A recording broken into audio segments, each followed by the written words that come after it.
This is QTV Nightly News and I am Loli M. Kamara. Thank you for joining us. Here are the headlines.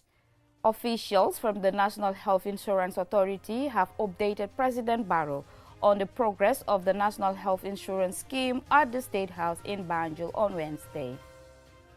Senegal's Defense Minister, retired General Biram Diop, is in the Gambia for a two-day official working visit to consolidate security cooperation between Banjul and Dakar.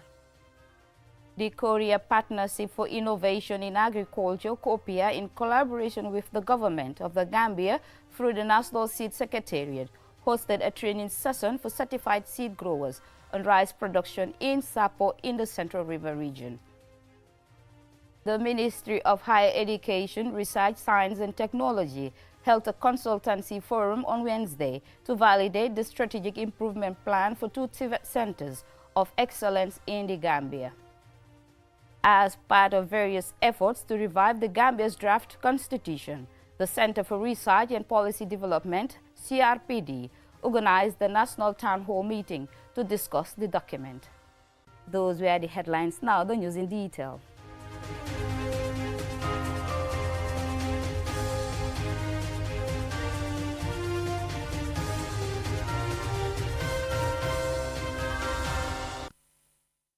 Officials from the National Health Insurance Authority, NHIA, have updated President Barrow on the progress of the National Health Insurance Scheme on Wednesday at the State House in Banjul.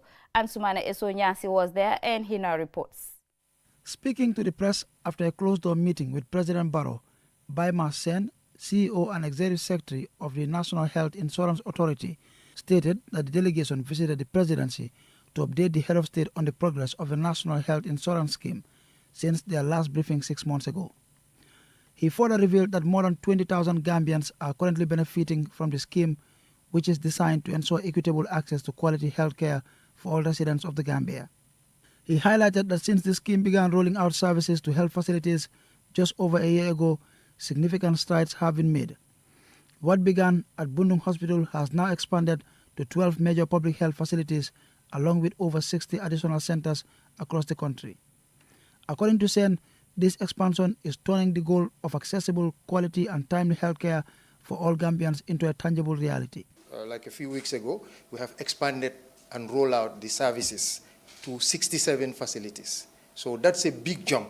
And in terms of budget support, we have moved from getting monthly allocations of $1 million to $4 million a month. So it's positive news. And since starting, we are now covering over 22,000 women, pregnant women, who have benefited from the health insurance scheme. So today it was all about good news, updating His Excellency the President on the support and making sure he's up to speed with what we are doing. In addition to these achievements, Sen revealed that the scheme has seen a substantial increase in its monthly revenue and budget allocation. He emphasized that this improvement reflects the government's strong commitment to the successful nationwide implementation of the National Health Insurance Scheme. Sen also shared data on the growing number of women who have benefited from the scheme. With the pregnant women, we offer almost all the services necessary during delivery and post-delivery for the newborn up to 10 days. So from the diagnostics, from the scanning, from the lab work. The way it works is to make sure all pregnant women do not spend money. They don't take out-of-pocket expenses. So we have an arrangement with the contracted health facilities to accept them, take care of them with the full treatment necessary, and send us the bill for reimbursement. The National Health Insurance Scheme, implemented by the National Health Insurance Authority, aims to provide financial risk protection and ensure equitable access to health care for all residents of the Gambia. Established in 2021, the scheme has since covered thousands of Gambians who continue to benefit from essential healthcare services across the country. Ansumana Esonyasi for QTV News. Senegal's Defense Minister, retired General Biram Diop, is in the Gambia for a two-day official working visit. His visit is described as a renewed commitment towards consolidating the security cooperation between Banjul and Dakar. Aliou Cissé reports. This is Minister Biram Diop's first official visit to the Gambia since taking over as Senegal's Minister of Defense. he engaged in a high-level discussion with his Gambian counterpart, retired General Sering Modunjai, at Prime Atlantic Hotel in Banjul, focusing on enhancing bilateral relations between the two countries, particularly on defense strategies and regional stability. Both ministers vowed to build on the brotherly relationship between President Barrow and President Bassirou Diomaye Faye to strengthen cooperation to promote peace and security. They agreed to hold regular evaluation meetings to review cooperation agreements based on values and principles. Today, the visit of the minister is an opportunity to discuss the excellent bilateral defense relations that happily exist between our two great countries. If you recall, some time back in August, there was a Presidential Council meeting, and also after the Presidential Council meeting, there was also a joint consultative meeting as well. So today, the visit is for us to discuss ways and means to enhance those agreements that were reached during the course of those very important visits. The fact is that whatever organs and mechanisms you put in place, if you do not have the possibility on a regular basis to assess and evaluate them so that you can adapt, reorient before it is too late, you might not have the right conditions for success. That is why this type of meeting is very important. During my stay, we will try with the members of my delegation and the counterparts from the Gambia, we will try to work together to make sure that in a responsible manner, we assess everything we have been doing as partners and see where we are succeeding and where we are not. Job paid a courtesy visit to President Barrow at the State House, reaffirming the commitment to mutual cooperation and peace between the two nations. He also visited the Senegal's High Commission in the Gambia, located at Pipeline, and paid a courtesy call on members of the Parliament Standing Committee on Defense and Security. The discussion focused on exploring ways to foster a smooth and effective working relationship between the defense committees of both parliaments. Here is Deputy Speaker Sidi Eskenjai, who also doubles as the chair of the Gambia's Parliament Defense and Security Committee. The two countries, we must work together. So in general, we've looked at, as he indicated, the realities on the ground, what needs to be done, how supportive could we, all of us as people and as officials, and we touch on a lot of critical issues, but we thank the two ministers of defense of the two countries for taking the relationship in the area of defense and security to a higher level. CDS Mohamed Ocham and National Security Advisor Abubakar Suleiman Jeng both welcomed the visit as timely and significant. Tomorrow, Friday, Minister Job is scheduled to visit economic headquarters in Fajara, as well as Senegalese forces stationed in Fonyi, West Coast region. Reporting for QTV News, I am Aliou Cisse. In a bid to increase rice production and strengthen national food security, the Korea Partnership for Innovation in Agriculture, COPIA, in collaboration with the government of the Gambia through the National Seed Secretariat, NSS, hosted a training session for certified seed growers on rice production. The event, which also included a contract signing ceremony for 11 farmers, took place on Wednesday in Sapo, Central River Region. Usman Jata tells us more. As the Gambia's population continues to grow, so does the demand for rice, the nation's staple food. In response, the government has pledged to achieve national rice self-sufficiency by 2030. This goal is gaining momentum through targeted initiatives and robust international partnerships. The Korea Partnership for Innovation in Agriculture, COPIA, is playing a pivotal role in driving this vision forward. This ceremony was more than just a contract signing. It was a comprehensive empowerment initiative. Farmers were provided with high-yield rice varieties, along with fertilizers, herbicides and technical support, all valued at $2.6 million. The delegation was led by Dr. Lamin Sane, Administrator of COPIA Gambia, and the newly appointed Director, Dr. Kim. We are supporting 11 farmers who are certified seed growers. and the support includes rice varieties of different types. We also supported them with fertilizer and herbicide plus the plowing services. Whenever I meet you, I'm very happy. I want to some improving. I visited your field and I was very impressed. You are very work hard.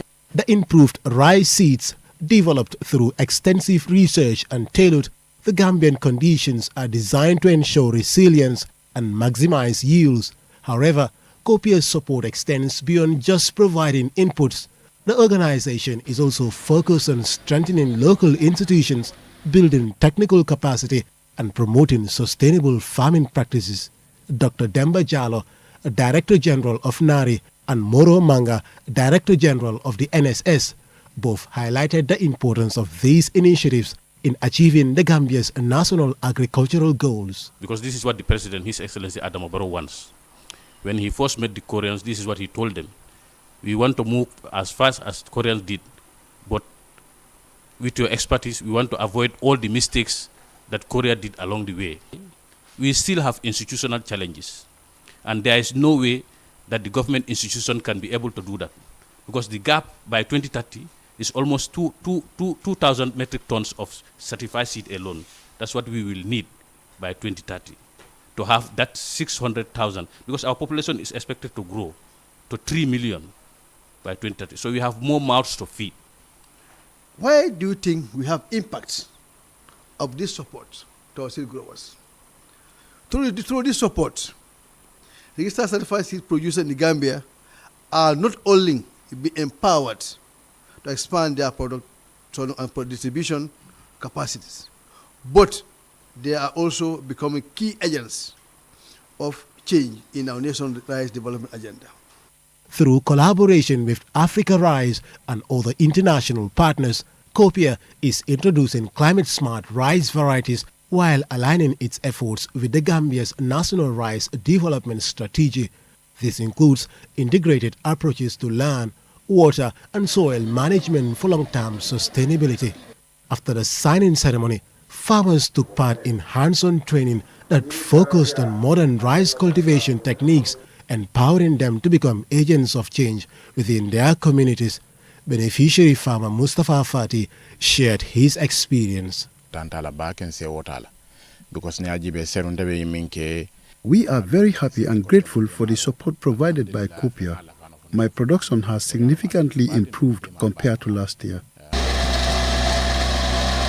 With initiatives like this, the Gambia is steadily reducing its dependency on imported rice while opening new avenues for agribusiness investment, technology transfers and sustainable development. The government's 2030 rice sufficiency ambition is on track, with the Korea Partnership for Innovation in Agriculture providing invaluable support. Osman Jata, reporting for QTV News from the Sapo rice ecology in the Central River region. We are now stepping into a short commercial break. When we come back, we hear about the validation of plans for 2 TVET centers and a town hall meeting to discuss the draft constitution. Do stay tuned.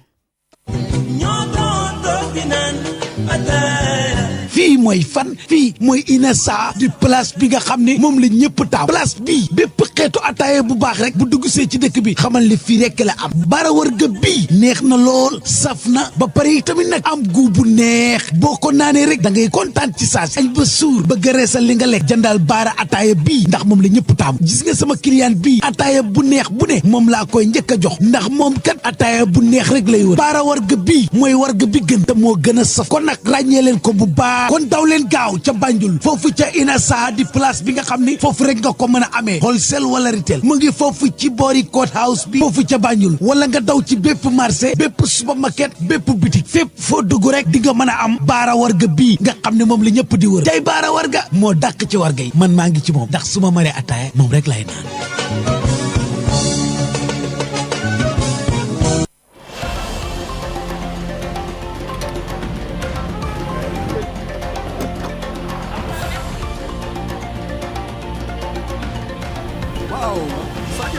Ça va? Ça va, bien.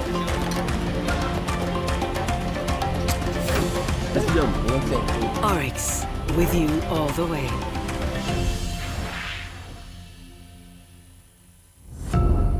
Powered by Africa, Oris Energies.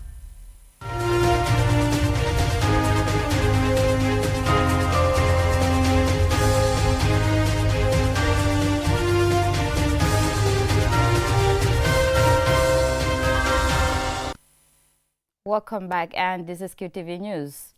The Ministry of Higher Education, Research, Science and Technology, MOHAST, on Wednesday held a consultancy forum to validate the strategic improvement plan for 2 technical and vocational education and training TVET centers of excellence in the Gambia. The initiative places a strong focus on the development of the fisheries and agribusiness sector. Yafa Tugay reports.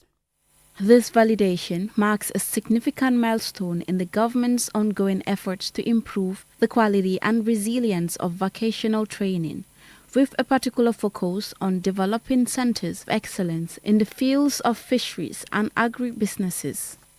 The initiative aims to transform 2 centers of excellence into leading regional hubs for specialized training and innovation. Through targeted support and enhanced infrastructure, the strategic implementation plan will empower these centers to deliver industry-relevant skills, foster youth entrepreneurship, and promote sustainable practices in agriculture and fisheries. Fatou Jane, the TVET focal person, provided an overview of the SIP initiative. So this SIP, which is Strategic Improvement Plan, comes about to with the ministry's aspiration to make TVET more accessible across the country. Professor Per Gomez, Minister of Higher Education, Research, Science and Technology, outlined the anticipated impact of the project on skill development at the 2 centers of excellence. Moving from food security to food sovereignty. Then we will not be waiting for 2025 and be blaming Ukraine and Russia because of whatever and so on, to be able to feed ourselves. Education must make sense to us. The Minister of Higher Education assured the public of the government's commitment to ensuring the successful implementation and execution of the project. I want to thank all of you for this golden opportunity and to reassure you that once this is done, the next thing is to implement. And to implement, we will do. We will accomplish this mission and wait for the next one. Omar Gay, one of the participants, emphasized the need to promote and empower the fisheries industry. Our natural resources really needs regulation because of it's very difficult at the moment to our Gambian youth to have access to their own resources, which is very sad. So we need to regulate it so that Gambians can have access to their resources. Agriculture and fisheries are fundamental to the Gambia's economy, playing a key role in the food security, trade, and rural livelihoods, while also representing a substantial portion of national employment. Strengthening these sectors through specialized education and innovation is considered essential for fostering inclusive economic growth and addressing the challenge of youth unemployment. The forum served as a platform for dialogue among stakeholders, facilitating exchange of ideas on how to effectively align training programs with market demands and national development priorities. Reporting for QTV News, this is Yafa Tugay. As part of various efforts to revive the Gambia's draft constitution, the Center for Research and Policy Development organized a national town hall meeting to discuss the document. Jenna Basonko has the details. Since the Gambia government announced it was re-gazetting the draft constitution to give it a second chance, civil society organizations have taken center stage in organizing consultations to enhance understanding for the general public and receive feedback on the document. In September 2020, the National Assembly rejected the draft after a 2-year consultative process across the country and with the Gambian diaspora abroad. That rejection was a major setback to the Gambia's transitional justice process. Seth Matijau, Executive Director, CRPD, highlighted that based on consultations since the reintroduction of the draft, he and his team have heard time and time again that Gambians want a new constitution, but they want it to reflect their voices, protect their rights, and safeguard their future. We need our National Assembly members to listen with humility and legislate with integrity. Our executive leadership to rise above self-interest and embrace statesmanship. Our civil society to remain vigilant, bold, and united. This is not the time for silence. It is time for courage, for vision, and for collective action. We must reclaim the Constitution as our own. Not Barrow's, not UDP's, not CRPD's, but the people's. Only then it will endure. A majority of Gambians say the country needs a new constitution, but many doubt the commitment of political parties to the process according to the latest Afrobarometer survey. The survey findings from April-May 2024 show that 2/3 of Gambians think the rejected 2020 constitution should be reintroduced to the National Assembly for amendment. More than half of those surveyed believe that the National Assembly was wrong to reject the 2020 draft constitution. Here is the chairperson of Tango, Yadikunjai Ibribo. As we reflect on the 2024 draft constitution, we must ask ourselves some fundamental questions. Does this draft reflect the reality and diversity of the Gambian people? Does it guarantee the separation of powers, uphold the rule of law, and ensure checks and balances?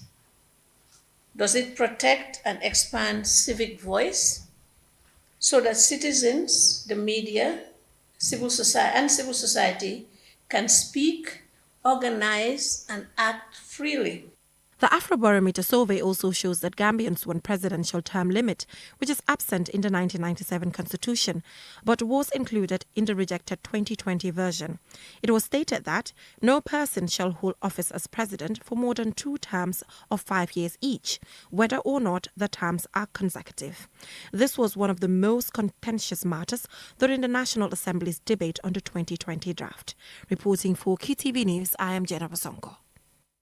On Wednesday, the Gambia Maritime Administration launched a 2-day sensitization forum aimed at acquainting media professionals with the mandate and core activities of the country's maritime industry. Man Nabuka attended the training, and this is her report.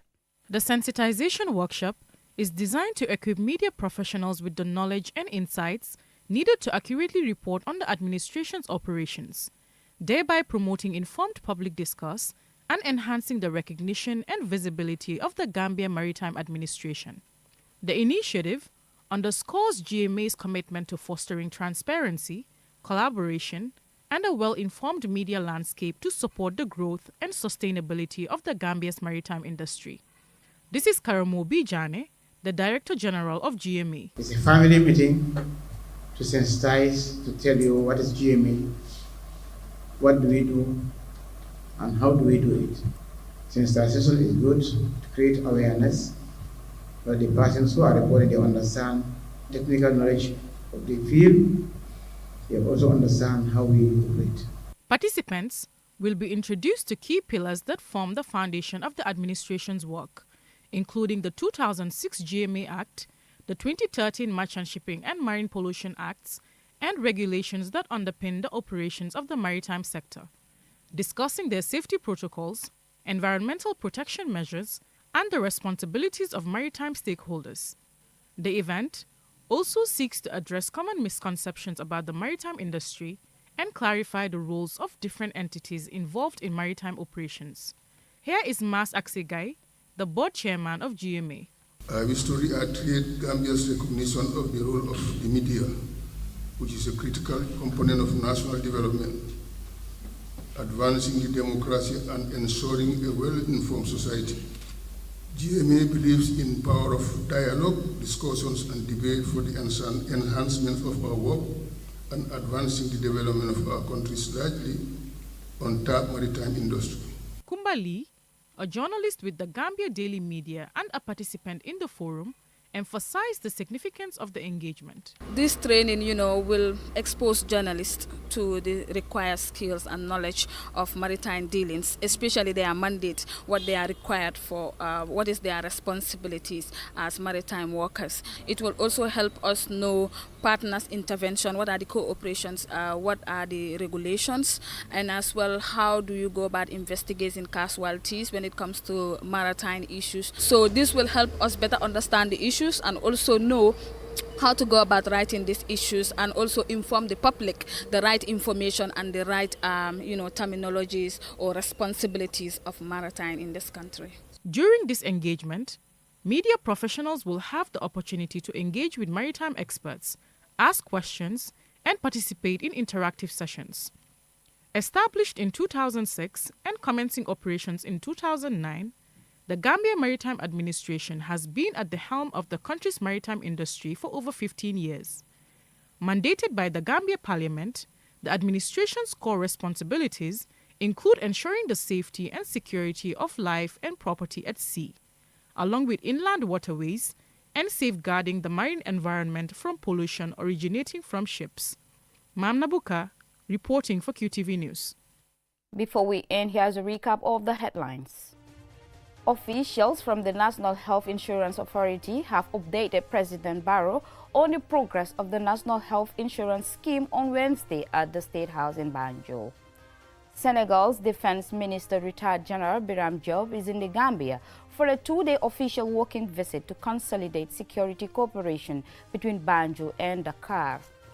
The Korea Partnership for Innovation in Agriculture, COPIA, in collaboration with the government of the Gambia through the National Seed Secretariat, hosted a training session for certified seed growers on rice production in Sapo in the Central River region. The Ministry of Higher Education, Research, Science and Technology on Wednesday held a consultancy forum to validate the strategic improvement plan for 2 TVET centers of excellence in the Gambia. As part of various efforts to revive the Gambia's draft constitution, the Center for Research and Policy Development, CRPD, organized a national town hall meeting to discuss the document.